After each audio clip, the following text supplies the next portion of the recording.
Bitch, I took the risk and I got paid for it. New designer, drip everything on me, got new design. Hi, everybody. This is Xavier here with Caesar here with the Way TV. We're interviewing Dr. Bianca Beauchemin, I believe, and about the Haitian Revolution. So, why don't you just introduce yourself, Bianca? Hi, everyone. I'm Dr. Bianca Beauchemin. I'm a professor at York University in the School of Gender, Women, and Sexuality Studies, and also cross-listed with the Black Studies program that is incoming. And what else? I'm also going to be the co-director of the Harriet Tubman Institute for Research. So, yeah, and my research looks at the Haitian Revolution, different ways of re-narrating the Haitian Revolution. And yeah, I think it's a history that everybody needs to know and hear a little bit more about. So that's why I'm here today. Yeah, exactly. Well, that's pretty impressive. I wanna start off by asking about kind of almost not chronological order, but my first question is, who are the indigenous people of Haiti and what do they look like? Well, as you know, historical records of Indigenous people have been harder to come by, but Hispaniola, which is the island where today's Haiti and the Dominican Republic stands on, was one of the first islands that Christopher Columbus, started to pillage. And the indigenous people that were there were the Taino people. There's also some Arawak, but most of the history that I know is more around the Taino people. And there was quite a brutal pillaging of those people. Um, while a lot of the enslaved people that came after were still able to hold some of the traditions and customs and relationship to lands that, mirrored a little bit some of the stuff that they had in West Africa. They were able to sort of integrate it in their own culture. So there's always been like a symbiosis between the indigenous people, the Taínos people of Haiti, and the enslaved population, and then the free people that came after. Um, so meaning that, still there was still the culture was still alive, there were still indigenous people there, but definitely at a quite genocided population than they were at first. Yeah. Okay. That leads me to my next question. You mentioned genocide, and we all know about the indigenous genocide of the Western Hemisphere.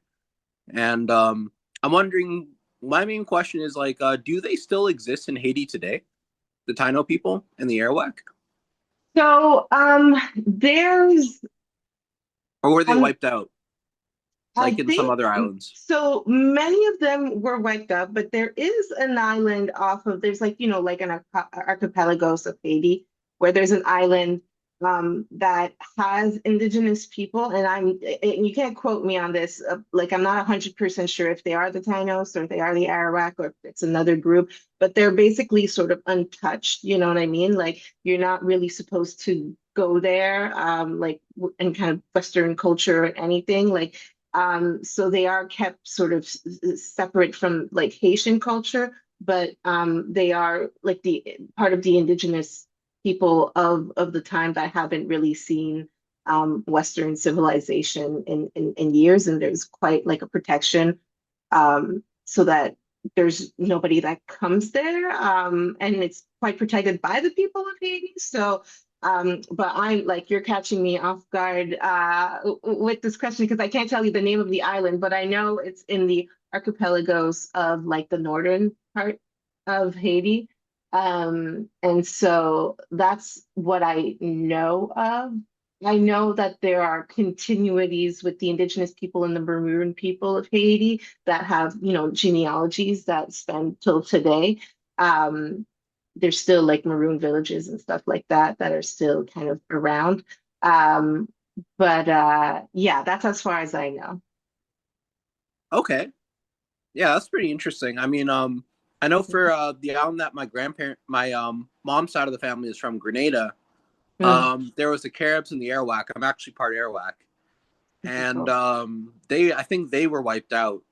I think that some of them, I think the Caribs, from like what my grandpa told me, they the last of them were going to be killed by I think the French, and they ended up jumping off a cliff rather than they committed suicide rather than die at the hands of like their colonizer, I guess.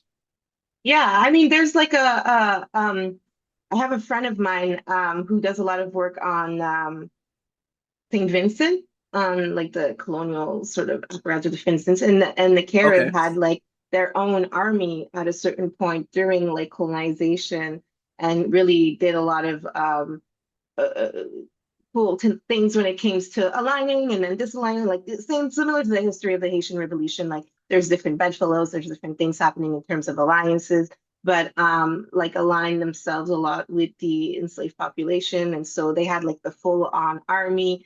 It's a pretty cool history. So shout out to Yeah. Dr. Tabisale Griffin if you want to hear more about that history. But yeah. Okay. Yeah. Cool. Cool. Yeah. So who are the who are the major players in the Haitian Revolution? Who do we need to know about? So I think before we sort of get into the Haitian Revolution, we know to sort of like lay the groundwork of what was happening before in terms of the plantation Okay.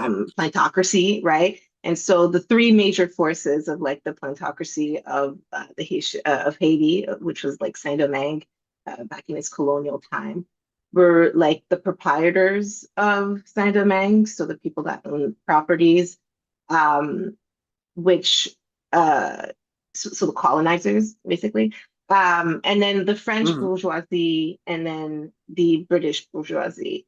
And I say like these are the people we need to pay attention to, and then to put into context how like enslaved people sort of fit into those power dynamics, right? And so prior to the Haitian Revolution, like there was a lot of you know, and let me C.L.R. James, who writes the Black Jacobin, which like is like a key Yeah. book in the Good book. Haitian Revolution. Yeah, he highlights that there wouldn't be um, there wouldn't be a French Revolution without Haiti, without Saint-Domingue, right? Without the wealth that came out of Saint-Domingue that enriched a lot of the bourgeoisie that led to different sort of class wars. And I think that's really important to sort of put into context about how wealthy of a plantocracy was Saint-Domingue, and it was even called like the Pearl of the Antilles, like the Pearl of the Caribbean. And it's really funny because people like use it. It's sort of like this glamorized thing about Haiti, but it's actually like a very colonial like history of like the wealth that comes out of it, not sort of like a beauty of the land or like the beauty of its people. Like it's really colonial, so we got to watch out for that. But it was the most profitable slave colony in the entire world.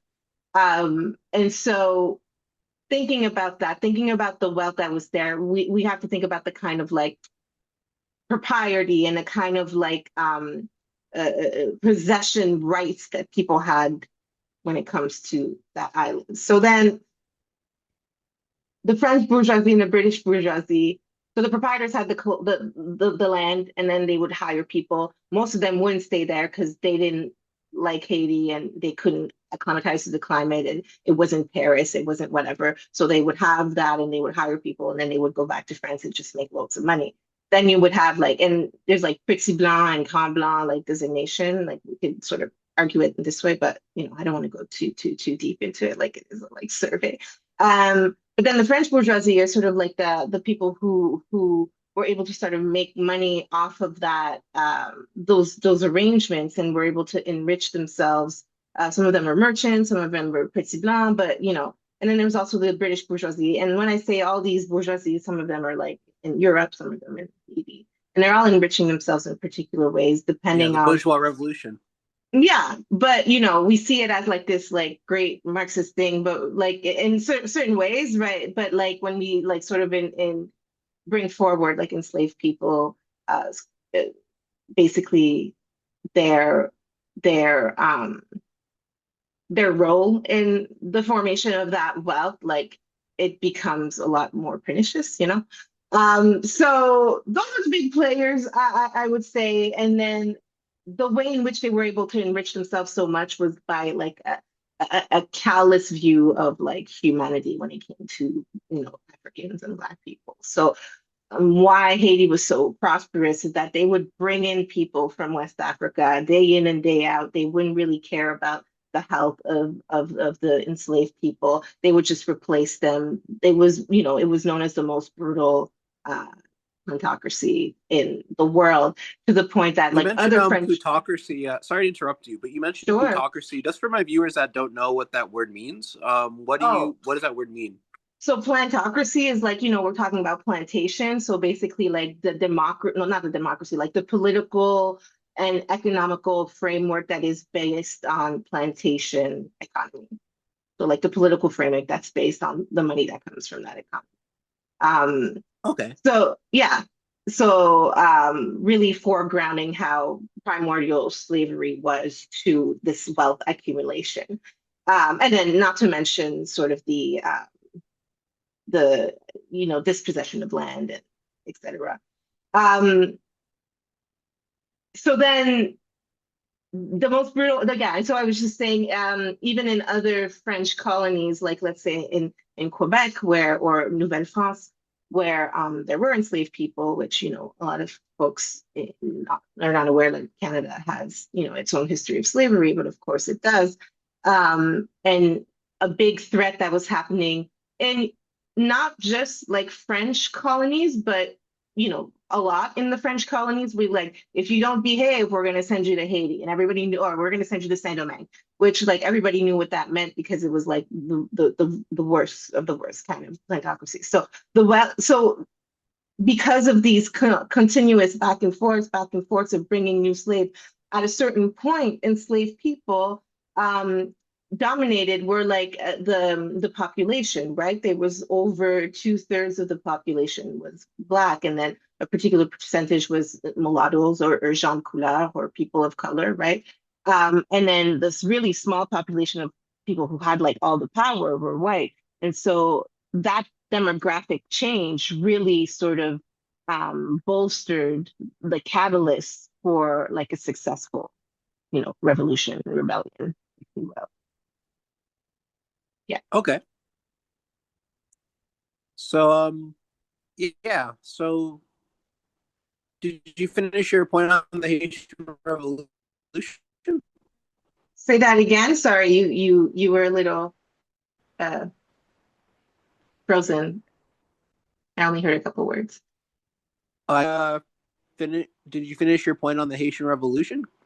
Well, you're asking about the big players, so like that's kind of like the setup Yeah, the before big like the players. big players, right? And so that's before Yeah, yeah, yeah.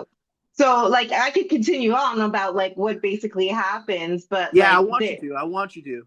I was, okay, okay. Well, you know, I want to say yeah, this I before we want you get to. started, like because again, like it's a long history with so many different battles. Like 1 year is worthy of like its own book of like 500 pages. You know what I mean? So like I'm sort of giving like a Cole's note, and but I also want to highlight that like you know people like CLR James, um, and other renditions of the Haitian Revolution, not all, but a lot of the famous ones, um, really highlight like a type of hero narrative that a lot of my work tries to sort of distance itself from, just because when it comes, not to say that these weren't heroic men and they weren't doing like great things, but we also have to understand that like any kind of rebellion and any kind of revolution comes from like the masses, comes from people coming together, comes from that power of coming together. And I think sometimes we, especially if we think of how history can inform our present, we need to be really cognizant of that, because or else we'll be waiting for a hero that's a false prophet, as opposed to organizing and doing the things we need to do together. So I just want to sort of put that out there. Um, Yeah. but nothing to take away from Toussaint Louverture or Jean-Jacques Dessalines, and again, they were uh, men that had a lot of power and influence and did wonderful things, but also had many people behind them doing a lot of those wonderful things for them. So yeah.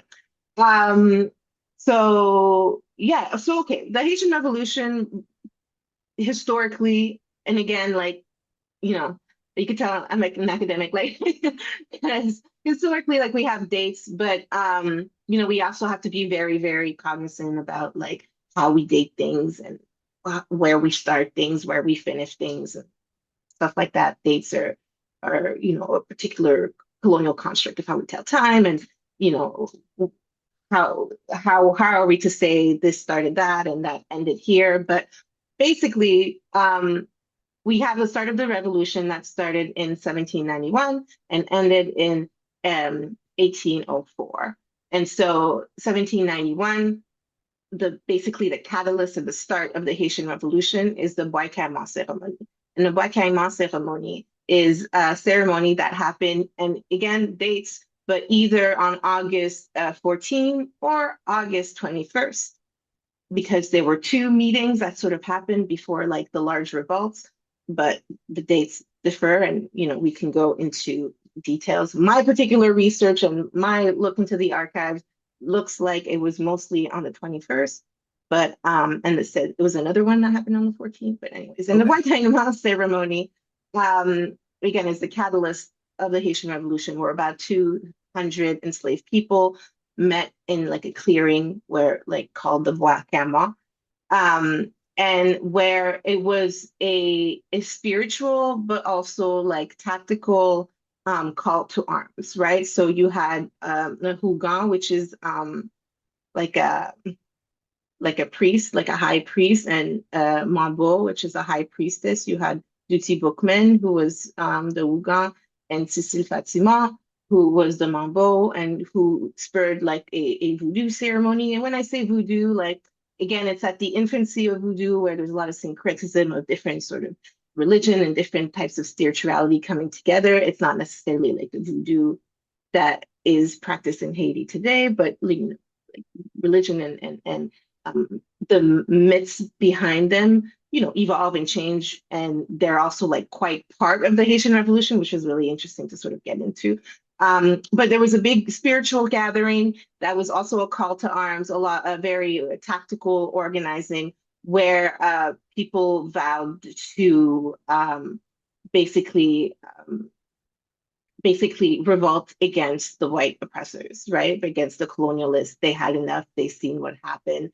Um, there's been said that Bookman recedes this oath, where he, dismisses the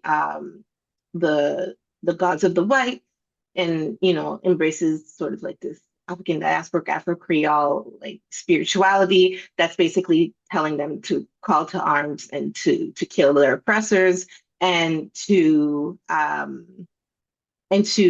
basically fight for liberty, which is found within the heart of all of us. And then Cécile Fatima does these rites and kills a black pig and has a dagger, and there's like a blood oath that happens. And a lot of it is mystic, and this and it has a lot of you know fantastical sort of allegories. But I really enjoy it, because I think it really showcases like how revolution and what propels people to do such large scale revolts has a spiritual element to it, has a tactical, militaristic, but different ways that like people connect to one another. And I think that's important to sort of highlight.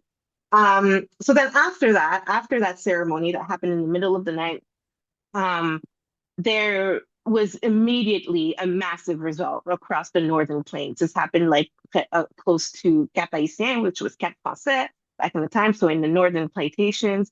And so at that time, many, many plantations were subjected to fame. Enslaved people would come in, and they were fighters, and they would kill their white oppressor, burn all these different plantations, pillage, and really this rebellion grew expansionally.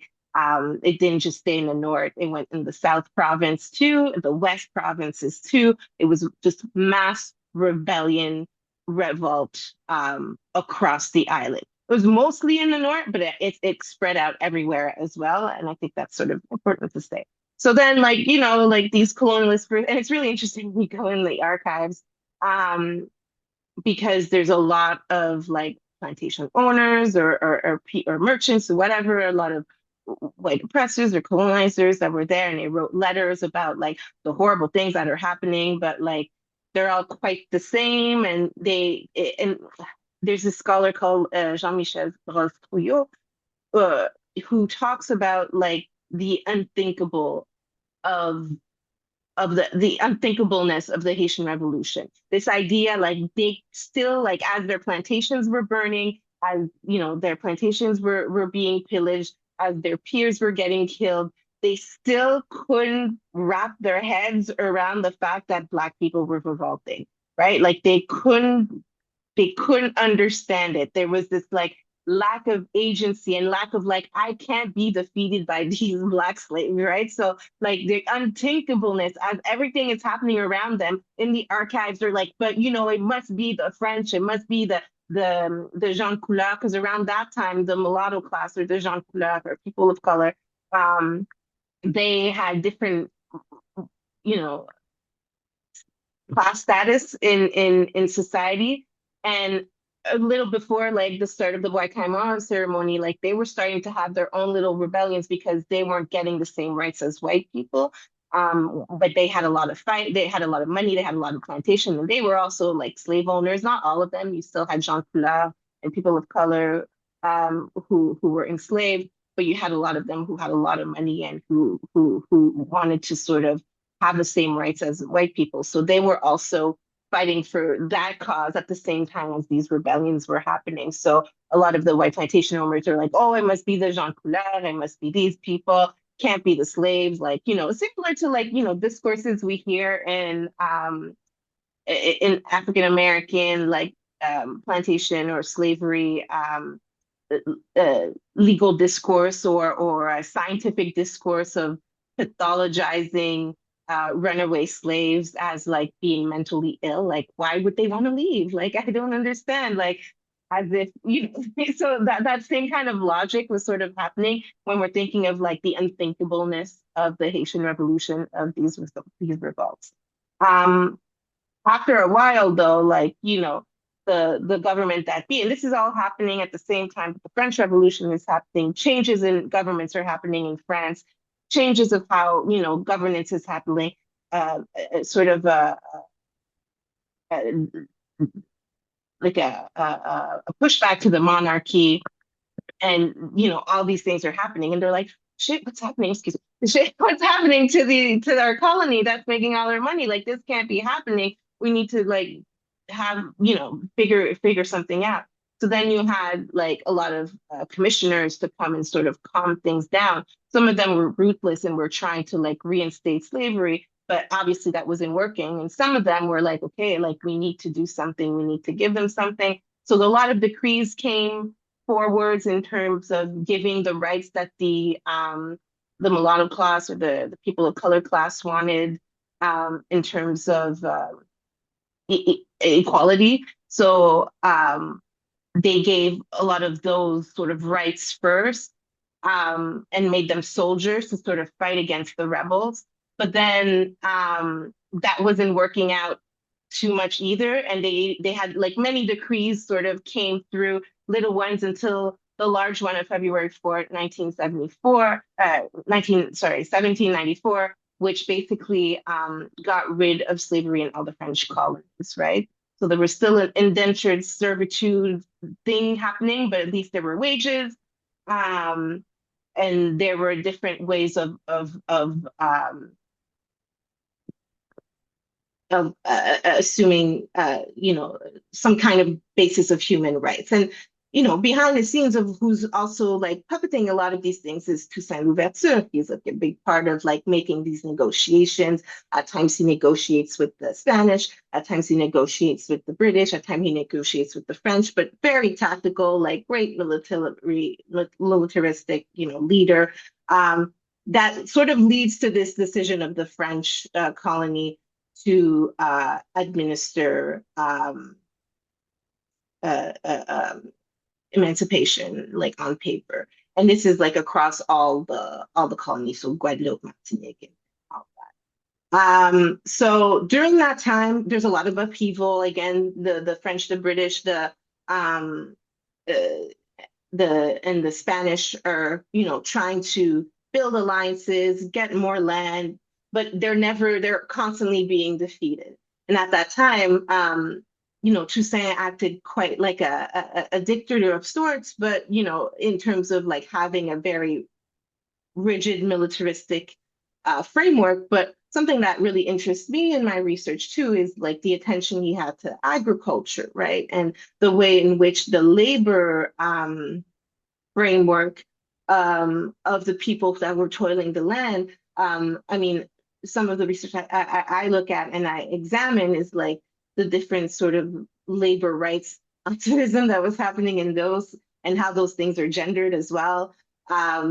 Because a lot of the men were mostly in the military, so a lot of the women were part of like the agricultural sort of faction of what was needed for the revolution, right? To be able to have enough food for everybody. And, so, and I Mm. think that's, again, like something that sort of gets lost when we really just sort of focus on the militaristic aspect, like, and then the labor laws or the labor organizing that sort of happened on the back end while all these different types of fights were happening. So, that was sort of moving along. And then came Napoleon, who was like, screw all this emancipation. We're going to reinstate slavery in our colonies. We need that capital. And many, brought in some of his folks to come in, and then, also brought in people to negotiate with Toussaint Louverture, and then kind of ambushed him and betrayed him. Like a big fault of Toussaint Louverture's sort of overly strategic, I guess, way of doing things is that he was still trying to be quite buddy buddy with a lot of like white commissioners. And, while some of them had like good intentions, some of them were just playing him. And there was still a lot of anti-blackness happening in terms of like, we're not going to submit to the demands of this man and da da da. But he still kind of really wanted to have like a Black republic that was French, like not a, like he still wanted to be under the French Republic as his country. Like he was still very invested in that. And I think that's where he lost a lot of people, a lot of his general, a lot of support, but also was able to be ambushed by the French regime, who then brought him to France and ended up killing him. Like he ended up dying in a prison in France. So then Jean-Jacques Dessalines became one of the leader, and Henri Rigaud on the sort of people of color side, and joined arms. So like the mulatto and the Black class like really joined arms and really fought the French virulently in what we call like the War of Independence from 1802 to 1804. So oftentimes, like the historical narrative that I just gave that started at 1791. Not everybody starts there. Sometimes people just look at the War of Independence to look at sort of to really just framework independence as opposed to sort of like the rebellion of enslaved people. I think the rebellion of enslaved people is incredibly important to understand this militaristic sort of understanding. But you know how history sometimes, when we just focus on one thing, um, uh, people will focus on those 2 years as the battles, and there's different battles that are happening again, different bedfellows and this and that, which culminates in the Battle of Vertières, which was on November 1803, which basically was the battle that had Saint-Domingue, the enslaved people, and that army, and Jean-Jacques Dessalines and Henri Rigaud win against the French. Like this is the official winning of that war. And then on January 1st, 1804 is the National Day of Independence, and that's the day that Jean-Jacques Dessalines proclaimed the independence of Haiti as the first Black Republic of the Americas. And one thing, Okay. because we started, I just want to mention too, one thing that I wanted to mention, because we started this conversation talking about the indigenous people of the land of Hispaniola. The part where Haiti is today in Taino's culture, it was called Haiti. And in sort of reclaiming and creating uh, like a symbiosis, like a relationship, like a linkage between indigenous people and the enslaved Black people who gained independence against their white oppressors. Jean-Jacques Dessalines purposefully called it Haiti to like continue that. So that name is an indigenous name that then got, transformed into the promises of the Haitian Republic. So that's a Okay. Cole's Note version of the Haitian Revolution. Yeah. Nice. Nice. Okay. Yeah. Okay. Um. So one question I was curious about is like how many battles did they win, and who did they have to fight for independence? Because I think they had to fight more than just the French, right? They had to fight. They had to contend with a lot of Western powers to achieve the revolution.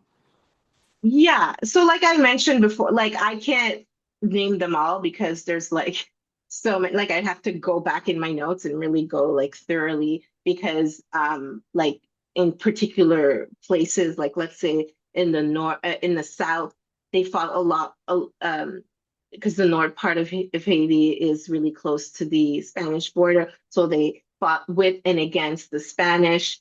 At certain times, the British came along and like it was a lot of like using them at the time and discarding them when we didn't need them. But the War of Independence was mostly the French. There were some British powers as well, but um, the last war, like that I mentioned, the War of Independence, was like very specifically against Napoleon Bonaparte. Um, and it was very interesting because the British were really sneaky about how they sort of wanted to get in. The via Jamaica, a lot of the British troops would come through that way. And they were really sneaky in the sense that, like, publicly they would advocate for abolition, but it was very much so to sort of impugn the French to change the economic order where they weren't, the leaders of.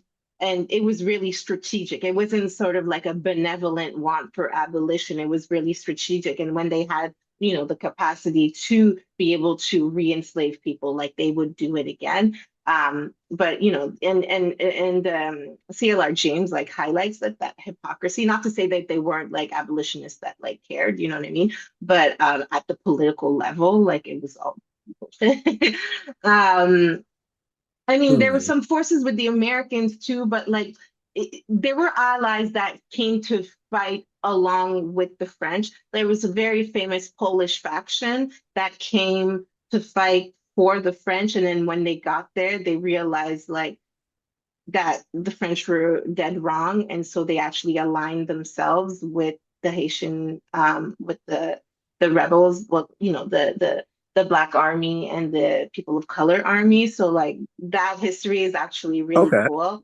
Yeah, yeah, yeah. that is Of really like cool. Polish faction, and like till today, there's a lot of like Polish names that are like in the genealogy of like a lot of Haitian people, which is really interesting. Yeah, yeah.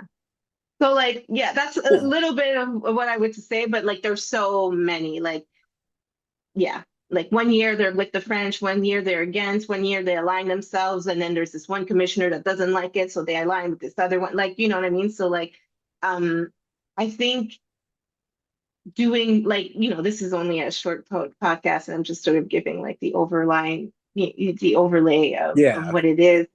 But once I think it's important, everybody should go read something about the Haitian Revolution and definitely start like with the Black Jacobin, like it's a classic. It's the first one that really highlighted the agency of enslaved people in their liberation.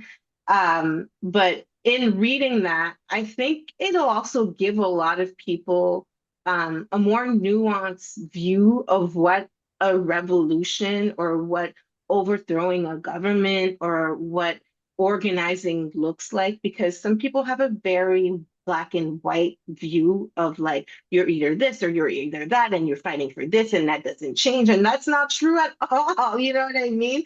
It's so much more Mm. complicated and it's a lot more complex, and sometimes you have to align yourself with people you don't want to, but sometimes you have to be fighting for a common enemy, but you also need to be cognizant of how to protect yourself in these, like there's so many different ways to go that I think a lot of our culture today and even like pseudo intellectual, ways of thinking that are very identity based or very, you know, faction based or are unaware of how those movements and those things sort of change with time, with actions, with material conditions, So, yeah, I definitely encourage everybody to take a look at how it actually unfolds.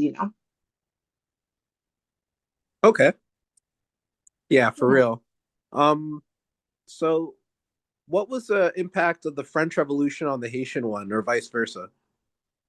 I think I remember you saying that there couldn't be actually a French Revolution without the island of Hispaniola and the money that came from it to, make the bourgeoisie rich Yeah. and want to overthrow the kings. So that's part of how I just kind of laid out how it kind of affected it, but I want to go into more detail maybe.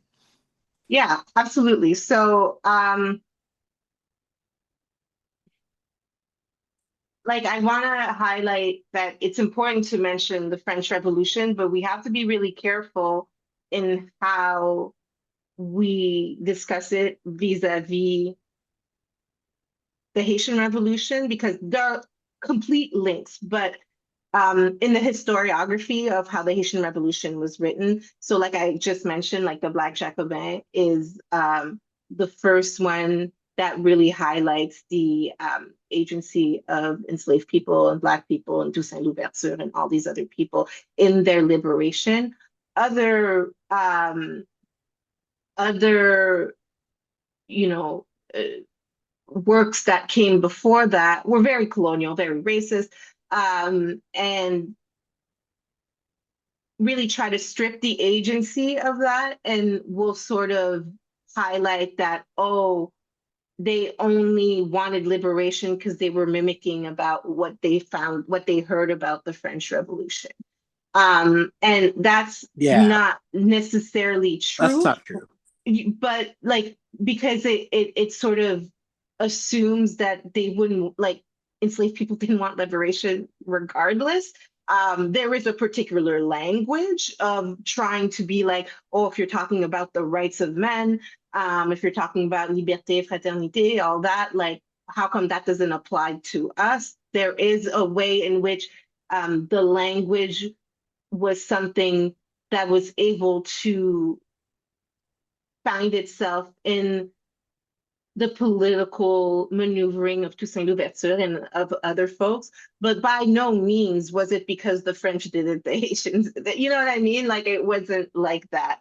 Um, so yeah, so the influences, I kind of talked about it a little bit in the beginning, but like a lot of the turmoil that was happening on the island in Saint-Domingue, where there was all the colonialists who are not necessarily on site, but sometimes they would come on site and whatever, still had like a strong allegiance to the king and the monarchy, right? Because that's the way they were able to secure their land and all that. Whereas the bourgeoisie wanted to be able to sort of have a type of a market, mentality before a market mentality, which, making the links between, capitalism and slavery, which I just always have a bunch of books here, but which Eric Williams talks about very much, in terms of how those links are that capital and the way of extraction, it's just by another name and another way of doing it, but it always already requires inequality. So Mm. that ways in which the bourgeoisie wanted to basically form something that looked like a capitalist system, um, was very much against the sort of like monarchy superiority. So there were already clashes on the island and obviously in France, right? And those things that were happening in France had like a direct imposition in terms of how politically and how legally things were happening in Saint-Domingue. So the rights of who had the rights to have certain laws, who were able to decree certain things, who were able, you know what I mean? So those types of things, who was able to make money, have taxes, like et cetera. Like these types of things were already creating a lot of divisions, like in France, but in Haiti as well. Well, in Saint Domingue as well. And then from that, those kind of disruptions, and people talking about it led to enslaved people knowing that like shit was going on, you know what I mean? And they knew that like there was a lot of tension. And then after those, like during the time of those massive revolt that I talked about, where they were burning the plantations, there was an understanding and like propaganda about how and it wasn't propaganda, but like, there were rumors about the fact that the king actually you know, um, wanted to decree some kind of emancipation, but it was this new republic stuff that was messing them up, and so they needed to align themselves with the king. And then they saw that wasn't coming true, so a lot of enslaved people, especially in the South, aligned themselves with the King of Spain because they were like, "Oh, the monarchy is like what's going to save us." But then they found out, no, people just want to enslave us, no, regardless. You know what I mean? And so, but they Yeah. moved across those sort of different shifts to by which like the Republic of France, like after in the midst of the French Revolution, were they were legal. And now I'm losing my French Revolution because there's so many like details, but like Mm. the the Jacobins and the other French um, freedom sort of left this flank of what they wanted to do with the republic started some of them started to advocate for enslaved people and for the colonies. Some of them didn't really care, and so those tensions kept sort of happening, and there was different people in power at certain times in France that were dictating the legalese that like were trickling down. And again, you have to understand this is like the 1800s. So it took time by boat that this decree came, and like people were, had to obey it. It took months before like, somebody said, oh, this commissioner said this and that and blah, blah, blah. So like those things took a lot of times. And during those times, different sort of alliances were being made in Saint-Domingue. So all that upheaval just left a lot of uncertainty. And I think in those moments of uncertainties, it was a perfect sort of um, coalescing for any kind of like revolution to sort of pop off, right?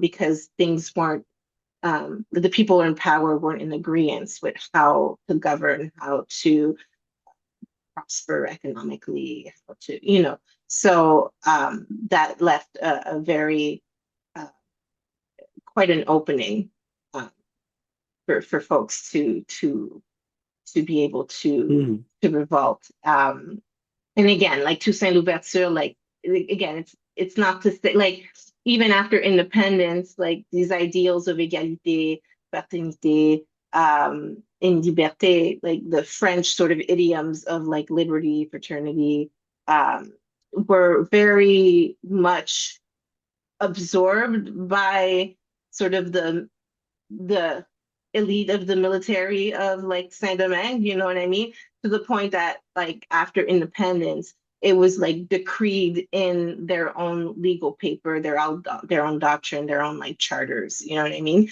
Because but they put it in like, for Black people, which was not. something that was done. And I have like thoughts about the way in which that kind of mimicked a lot of like patriarchal understanding of like equality when it came to wages, when it came to gender roles and stuff like that, when it came to labor inequalities. They were still like after the republic was done, like in my work I often talk about how the Haitian Revolution is not over. Like we clearly see that today. People are struggling in Haiti, and a lot of it has many links to the Haitian Revolution and to what happened after the occupation of the United States and the sanction. So I think while we could take a pause and celebrate this like unthinkable event, right? This amazing win of Black liberation, we need to understand that history didn't stop there. And right after, like, it wasn't an equal world either. Like, there was a kingdom that was formed with key stuff, and then there was like a republic, and and different fight, and then came the indemnity from France, and that stopped a lot of they kind of created like sanctions around trade with Haiti, which kept them impoverished for quite some time.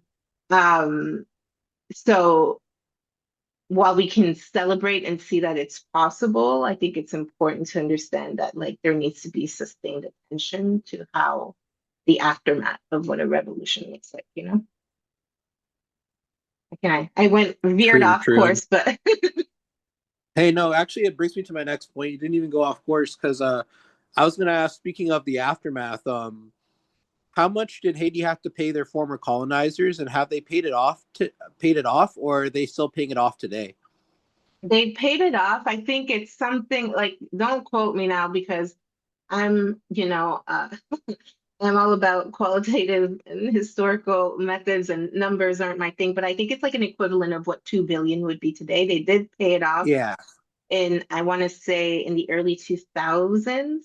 Um, but there's a lot of discussions about the indemnity now. Like, for instance, the Haitian Studies Association, like it's like an association that does like conferences of like Haitian studies and this and that. I'm not going this year, but I went last year. But this year's topic is on the indemnity. And so there's a lot of talk about like reparations, about how France should give some of that money back, how it wasn't fair, and just maybe for your folks, the indemnity basically like after the Haitian Revolution, a few years after, France sort of told all its like colonial buddies to not trade with France, to not trade with Haiti, sort of like punish them economically so they can't prosper. There were a few channels here and there, but it didn't work, and they were like, unless you pay us basically an indemnity tax, which is basically pay us for the fact that we can't profit off you anymore. Like pay us because you decided to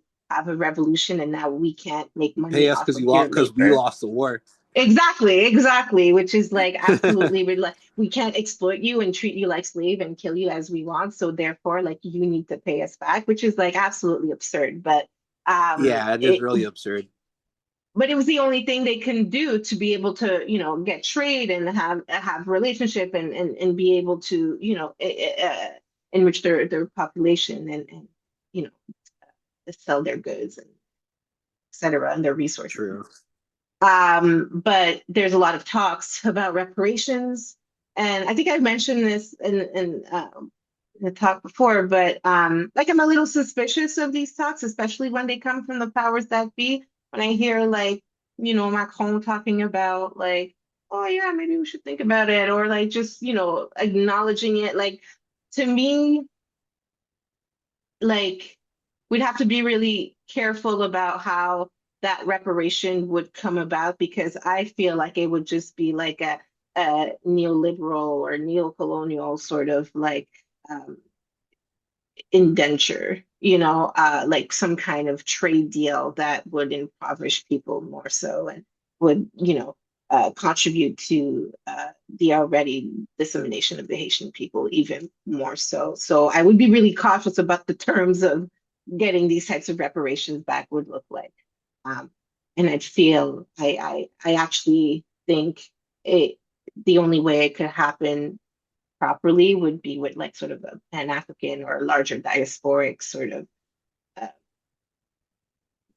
like a larger understanding of what the Haitian Revolution meant for Black people all over the world, and like a sort of a Pan-African understanding of like we're going to stick together and we're going to have our own shared resources. But obviously, like the imperial powers won't like that. But like, I think that's the only way that like that something would make sense for the Haitian when it comes to the indemnity. Yeah, true, Yeah. true. Okay. Um, yeah, I still think I thought that was when I learned about that, I thought that was crazy. I thought Yeah. that was like the craziest thing I've ever heard in my life. I've never seen like there's been so many revolutionary wars and so many like uprisings, and I've never heard of any country demanding reparations for losing a war. Yeah. That was pretty that was pretty funny. Yeah. Like we're owed because you um, won, like, yeah. yeah, that doesn't make sense. Yeah. So that brings me to my though it doesn't really bring me to my next question, but a question I did want to ask is what was the role of women in the revolution? What did they fight? You mentioned that they were in agriculture, so they were taking care of like the farms and stuff like that. What was their role during this time? During this, like, what were Black women doing? Mulatto women doing during this interesting time?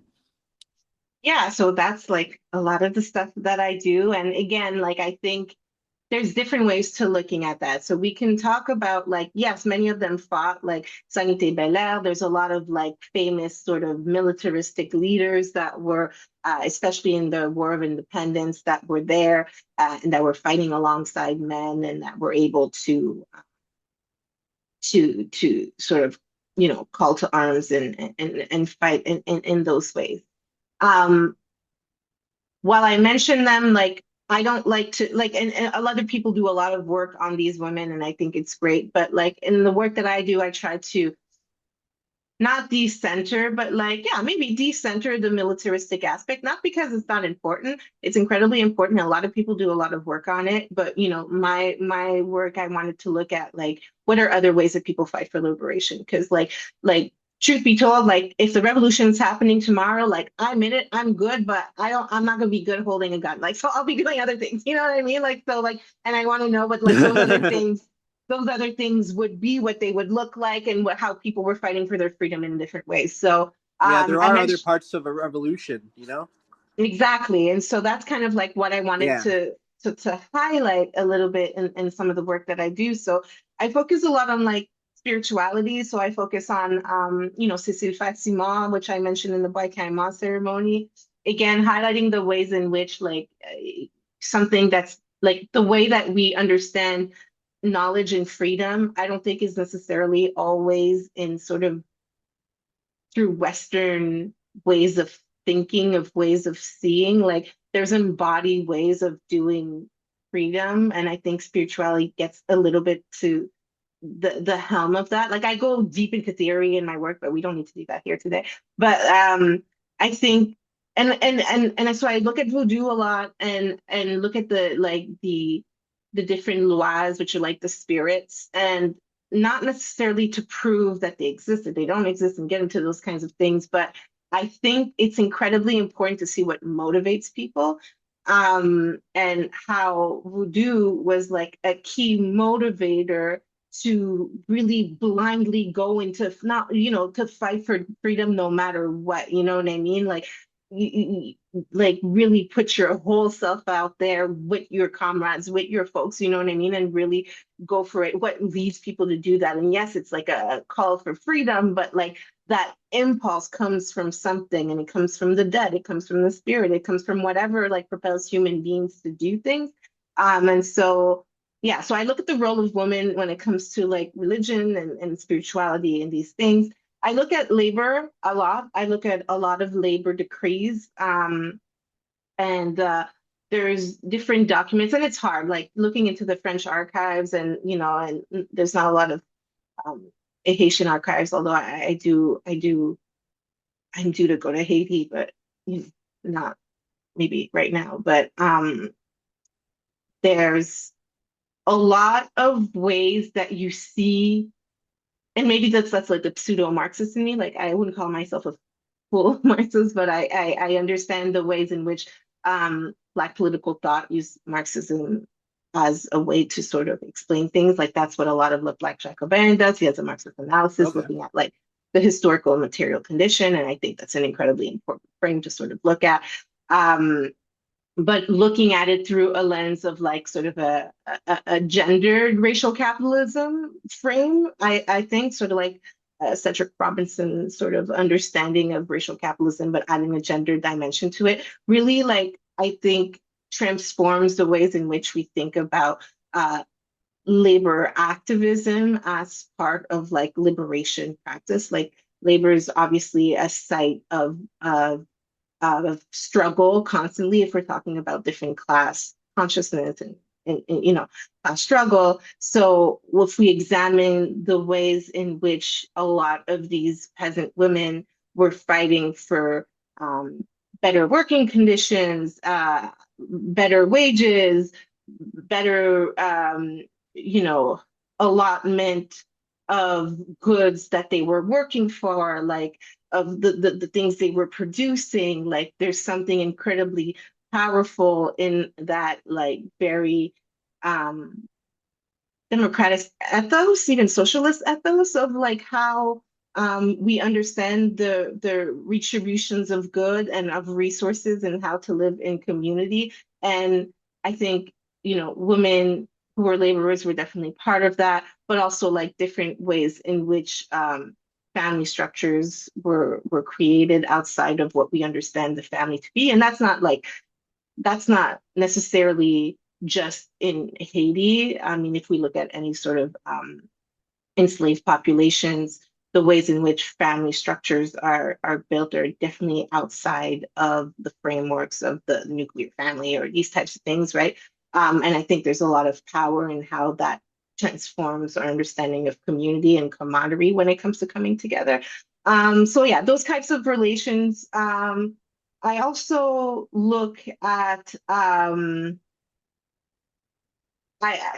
I look at the ways in which the gendered dimensions, like I kind of alluded this before. So, the Burlemen, they were everywhere. But I also do a lot of analysis like post Haitian Revolution in terms of like what I see as like a betrayal a little bit of the women who fought alongside the men, because there is a mimicry. Like if you look at like the decrees of independence and this and that and the labor laws and the ways in which gender roles are being distributed, they're actually quite mimicking a lot of colonial ways in which we understand gender. And in Haiti, it was really odd because that's not how the revolution came about. So there was sort of like an embrace of particular patriarchal colonial norms that I think are a betrayal and also sort of lead to a larger um, uh, an eventual decline of the ethos of democracy that was beset from the get-go. If your understanding of equality and democracy is like creating these hierarchies, then you're missing something. You know what I mean? Mhm. And I think that that's something to think about, deeply, today in every kind of national context. How those hierarchies, whether they're gender, class, these kinds of inequalities like lead to can't can't lead to liberation, right? Especially when they saw what the women can do during the revolution. So it didn't quite, add up. I also like highlight also the sexual power of these women in terms of like when it came to labor and understanding that their kin were seen as laborers as well, even if they weren't born. So the way in which they were able to control their reproduction, I see that as like very uh, much as a part of like an agency power that's like part of liberation. That's why when we talk about like women's reproductive agency, like it has, I think, larger consequences. You know what I mean? Especially how aware of how even in that short period of time where I was talking about where France decreed emancipation to enslaved people, um, the children of these Sorry, cultivateurs it's cutting women. out. Oh, can you hear me now? Where did it stop? Yeah, I can hear you now. Okay. Um, Oh, okay, now I can hear you. Yeah, it's back. okay. Yeah, so basically the agency over like one's body and one's reproductive body is incredibly important to understanding basically discourses of liberation as well, especially for these enslaved women during that particular period of time and even after. But even when we look at the particular period of time with France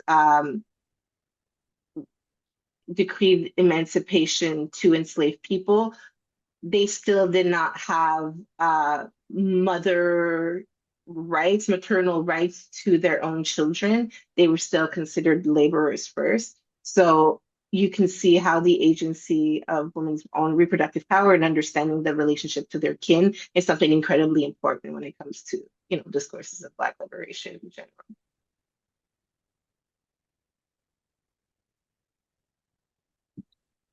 True, true.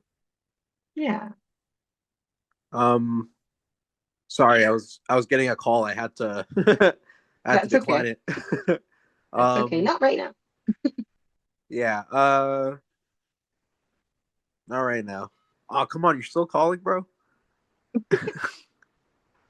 Hold on, I need to. Sorry, Okay. I need to message him. That's all All right. Let me open my notes again. Um, right. I'll direct the attention to my this basket over guy. here. It's not a real one, but it's a little representation of a basket piece to, you know, Yeah, showcase my Haitian pride. yeah, Basquiat. You know, Jason Derulo is Haitian. Yeah, I did know that. Yeah, yeah. Yeah, I didn't know that, but I saw him with like it was like a celebrity thing where they were just showing all these Haitian celebrities, and Jason Derulo was one of them. I'm like, oh, Jason Derulo. Yeah. Yeah. Yeah, you can kind of see it. All right, so back to the yeah, so back to business. What's going on with the what most people have heard about recently is the gang situation. Gang leaders like Barbecue and all these guys, and the U.S. saying that they may intervene. What do you think about that? What's going on with that situation?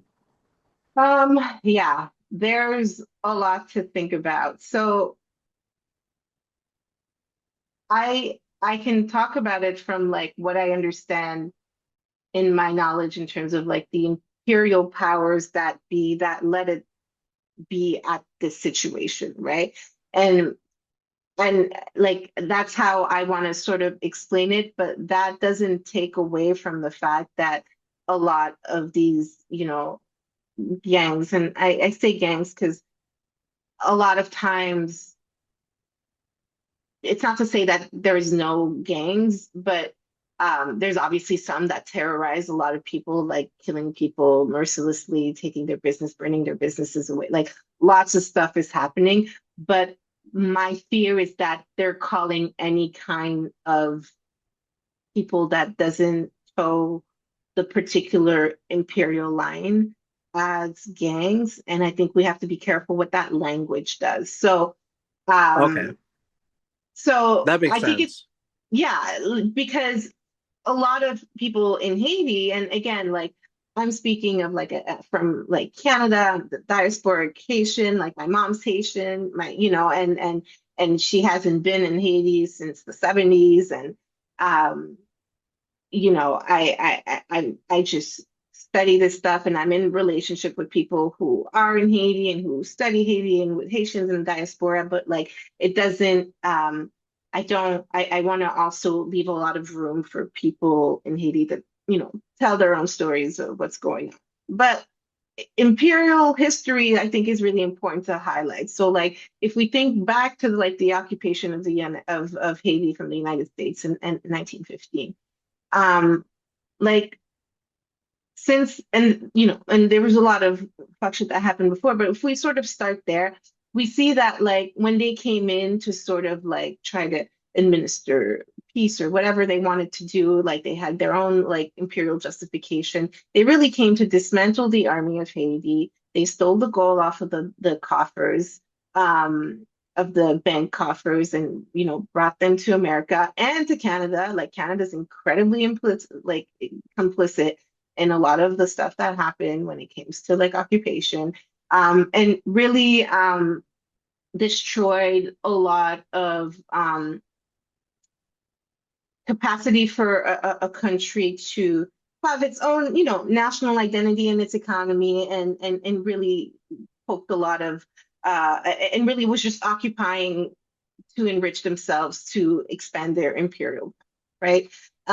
Later on, after that, when it comes to the Duvalier regime, we need to understand that the Duvalier regime was like backed by the US, imposing a dictator onto the people of Haiti, mostly because of sort of like the Cold War scare, not wanting Haiti, who already has like a very socialist, a very like understanding of how resources need to be shared amongst their country folks, and like a very obviously like that's apparent even in the Haitian Revolution.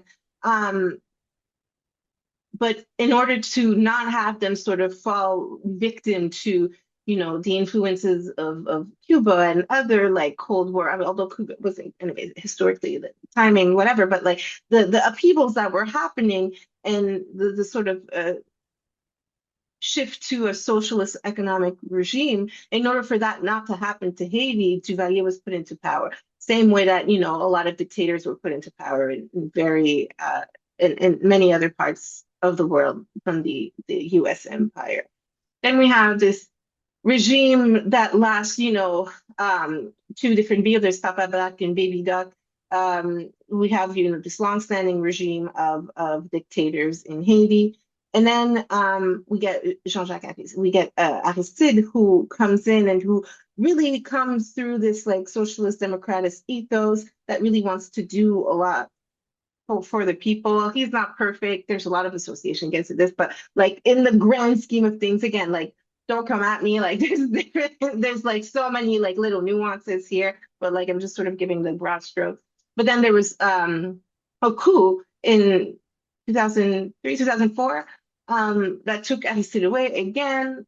Canada was complicit in that, other European powers and the US, of course. And then they exiled, took Aristide away, and then when they brought him back, they basically had established a imperial core group, right? The core group that is like the bastion of political power in Haiti. And no Haitian is really part of that. It's really like part of like an imperial power structure to make sure that everything goes according to imperial powers and nothing goes too good for the average person in Haiti. And again, like Yeah. anywhere else, there's incredible like class distinctions, um, that some folks, can care less about what the peasants are going through, but they want a certain kind of Western power to enrich themselves. Some don't, but there's just different faction. There's a lot of laborers and different things. There's a lot of factories that coming through and getting cheap labor from Haiti. There's a lot of extractions happening.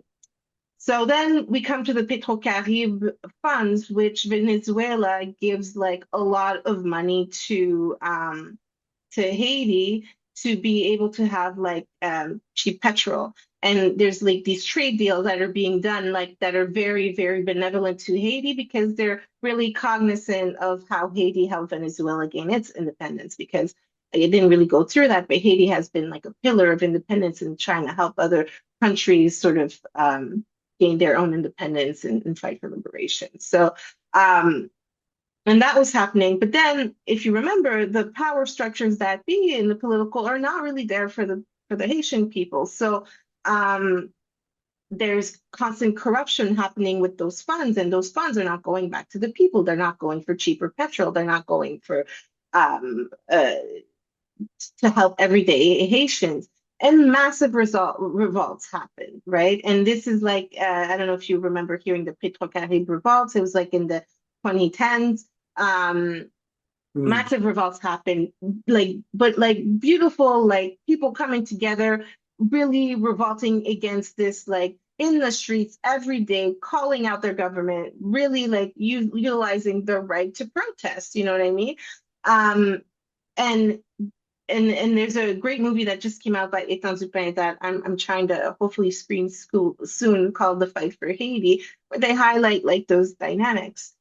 And then after that happens, we can't have those kinds of results, especially trying to like highlight the economic hypocrisy that's happening. So a lot of these like leaders in those revolts get killed, and a lot of militia starts getting started. It's not an organic thing. These guns are coming from the US. There's like a lot of actions right now that are like at the ports of Miami, making sure that there's no more guns coming to the country because they are sort of funding these like outside militia that are like with particular types of with some of the government folks, not all of them, because you know Jovenel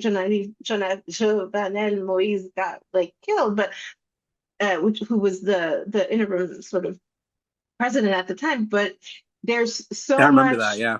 yeah. So, but like when I say government, like I'm talking like big G government, like imperial powers and this and that, and some people are sort of like privy to those echelons of power, some are not. But like the fact of the matter is a lot of like the insurgency coming from these gangs are coming from trying to basically create havoc in the country so that like these insurgent groups who are fighting for the rights of Haitian people, who are highlighting the corruption that was happening, who are really making sure that like they were fighting, you know, that they were getting the money and the resources that they deserve, those people, so that those groups don't organize too well.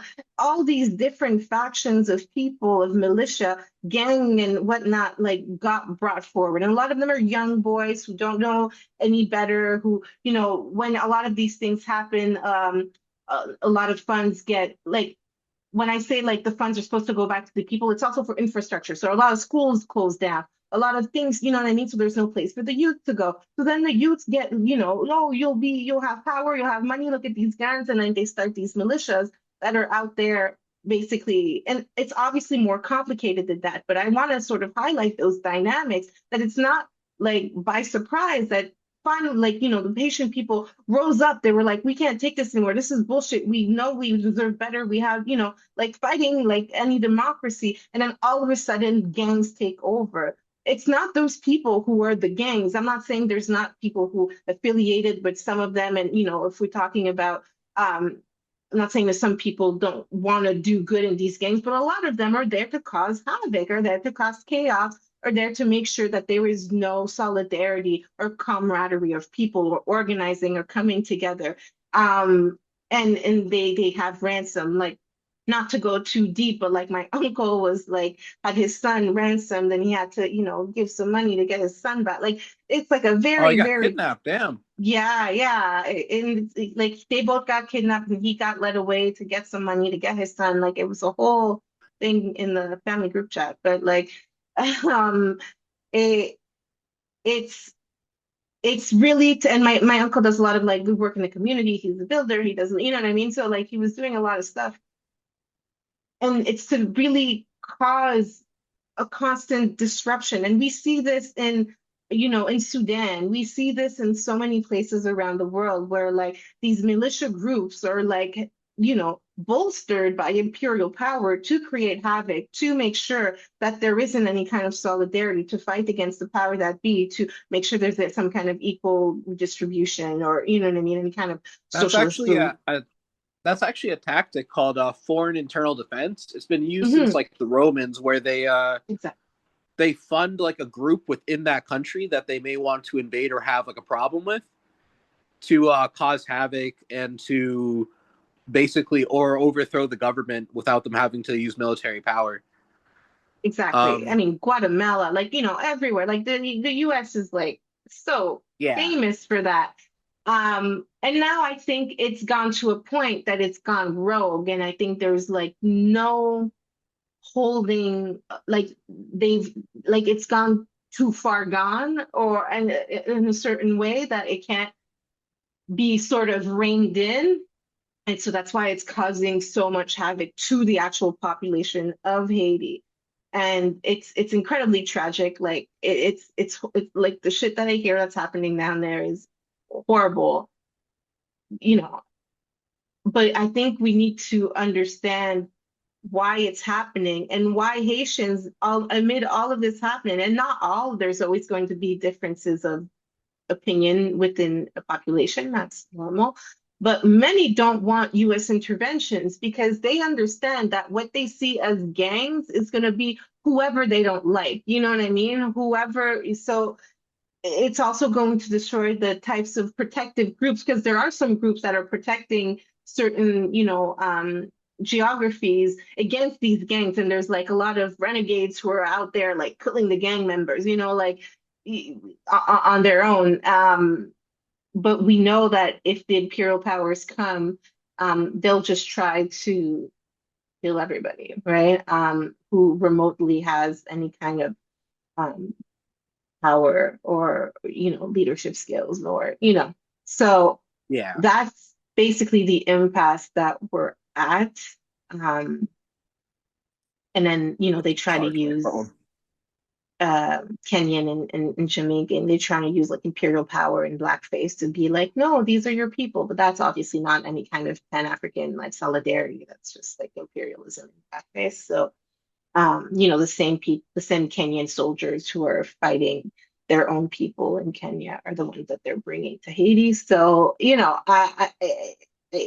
I don't have the solution. Like um, obviously there needs to be a stop, but I think there is ample reasons why the Haitian population is skeptical of any kind of basically of any kind of intervention because it'll be an occupation and you know an occupation within an occupation basically. Yeah, true, true. Yeah, definitely a tense situation over there. Um, I have a little bit of a lighter question. What's your favorite spot to visit in Haiti? I mean, I've only been twice when I was quite young, and once, like I lived in the Dominican with my dad. My dad is like Quebecer white, but he did stuff in the Dominican when I was a kid and I lived there, and I crossed the Okay. borders here and there, but I don't really remember. And then the second time I went was shamelessly on a cruise, and like Royal Caribbean owns a part of La Badie, this shore place where they kind of own this little part of land, which it felt really weird. Like it was nice to be on like my land, but it was like corporate and odd. But I got to practice my Yeah. Creole with some folks. So unfortunately, like I haven't been really ever like meaningfully, and so I'm dying to go. I'm hoping I wanted to go like to the Cap Haitien and to Port-au-Prince and to do some research and to, just be part of my culture. But it's too dire right now. But I try to do a lot of events with the diaspora. I have another scholar friend, Jean-Jacques Rousseau, who's having a Haitian school at York, a summer school, and then we're also doing a commemoration of the Bois Caiman ceremony on August 14th. So look out for that. Um, Sort of to commemorate that incredibly important, event that spurred the Haitian Revolution. Trying to get, I'm originally from Montreal, but now I'm in Toronto. So really trying to showcase and highlight the Haitian diaspora in Toronto. So trying to do some community, and I'm a scholar, so I do it to scholarly things, but I also try to do it through community. I also am trying next year, I'm going to do a symposium, trying to bring some Haitian feminists from Haiti, and some artists Haitian diasporic artists to come and preview some of their work and the activist work and on the ground that they're doing today. So yeah, so unfortunately, I can't really tell you exactly where, but I'm trying to, you know, branch the local and Yeah. global communities through diaspora and work it through there. Okay. Well, I hope you go one day, and I hope that the country is like safe enough and stable enough for you to go and do your research safely and conduct your business and stuff like that. Yeah, thank you. Me too. Me too. Yeah. There's a lot of people I want to meet with. Yeah. Yeah. So what that brings me to what do you think is next for the country and for the diaspora? I mean, for the country, like I said, like I don't have any solutions, but I am hopeful that,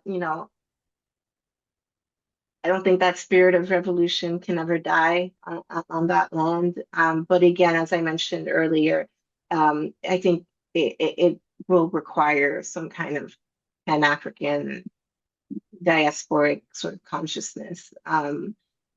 Part of what I do in my work, and part of what like drew me to the Haitian Revolution, outside of my heritage, um, was just like what an emblem and how incredibly important it is for us to understand the Haitian Revolution, to understand any kind of Black liberation anywhere around the world at any time. Like I think we need to understand that catalyst.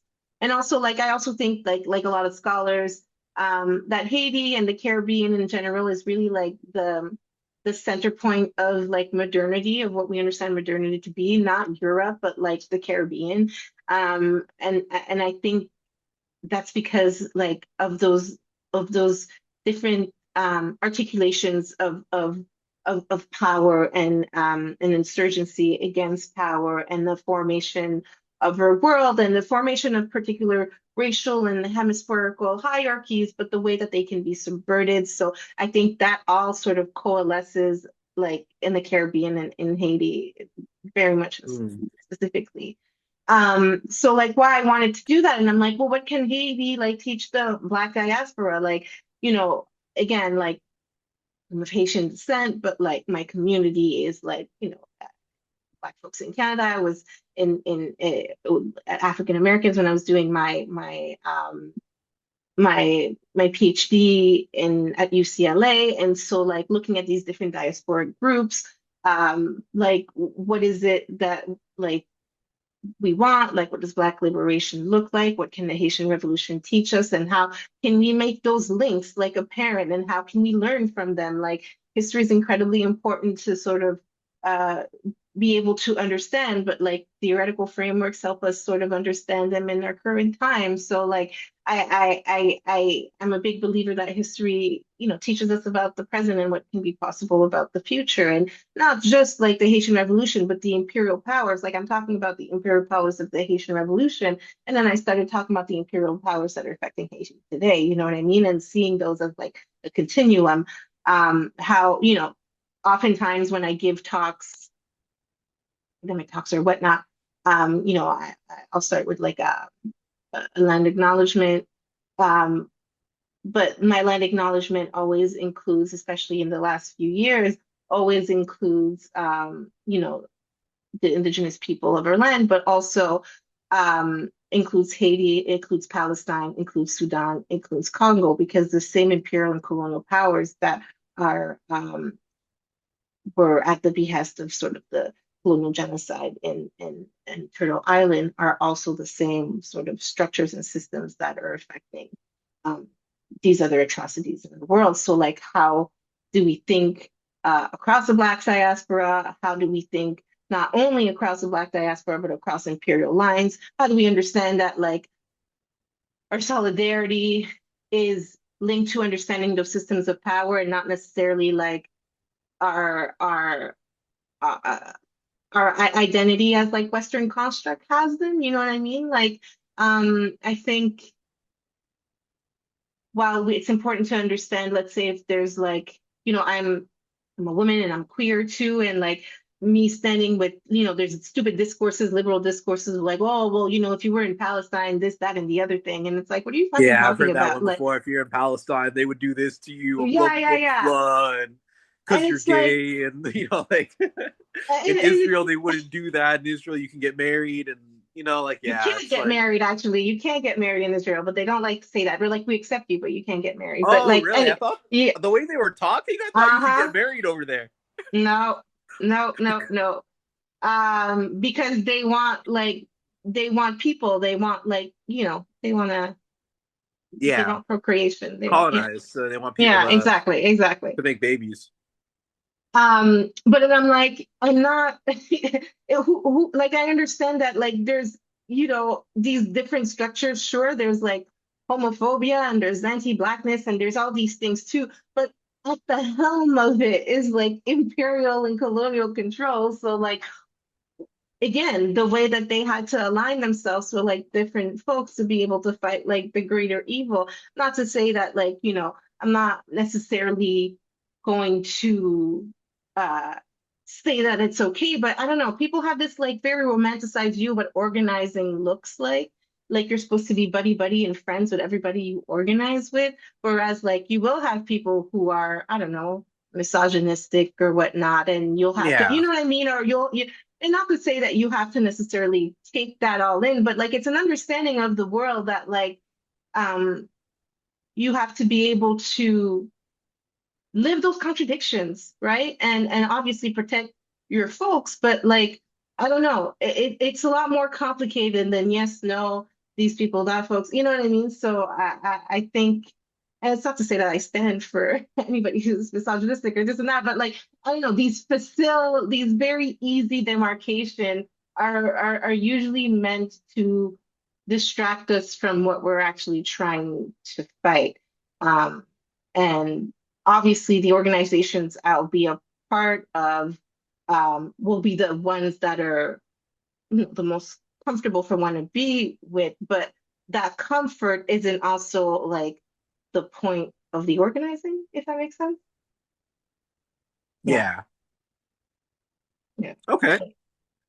Yeah, Anyway, so nice. yeah, Well, power to black people, anti-imperialism, I think, yeah, I think larger coalitions is the way that we get out of this. And a re an understanding of how our economic systems are obviously at the middle of these imperial structures. okay. Nice. Well, that was my last question. Cool. Um, I'd like to close off just by saying that I think the Haitian Revolution is very important, not just for Black people, but for any people that has ever been enslaved. We remember that slaves Hmm. have built the majority of many things in societies across the world, in this world, on Earth, and it should almost be like a slave acknowledgement, like for the pyramids and for the Right. for the White House and stuff like that, because slaves have built so many things, and one of the most successful slave revolts I think in history, if not the most successful slave The revolt in most, history, because it yeah, ended up yeah, forming a country. yeah, absolutely. So very very important for oppressed people everywhere, for even for non-oppressed people who want to be allies. Right. Um, so I think it's really important and stuff, and as a Jamaican person, as a Grenadian person, when I learned about the Haitian Revolution, I was very inspired because we had the Maroons, we had Sam Sharp in Hmm. Jamaica, and we had Maurice Bishop in Grenada. Um, but to learn about how successful the Haitian Revolution was and how well they fought and their confidence in their blackness and in their self, Hmm. um, I think is something that is very not exceptionalist. I don't want to be exceptionalist and say, oh, it's very special, but it's definitely something to strive towards. So yeah, Absolutely. this has Awesome. been Xavier Caesar. and Dr. Bianca Beauchemin for Away TV. Thank you, guys. Thank you. Bye. Bye. Haitian nigga get hit with a harpoon. Quick draw shit, my nigga, no cartoons. Quick draw shit, little nigga, no art school. Beat up the resume, no, we gon' spark you. Slide on them, we gon' get in that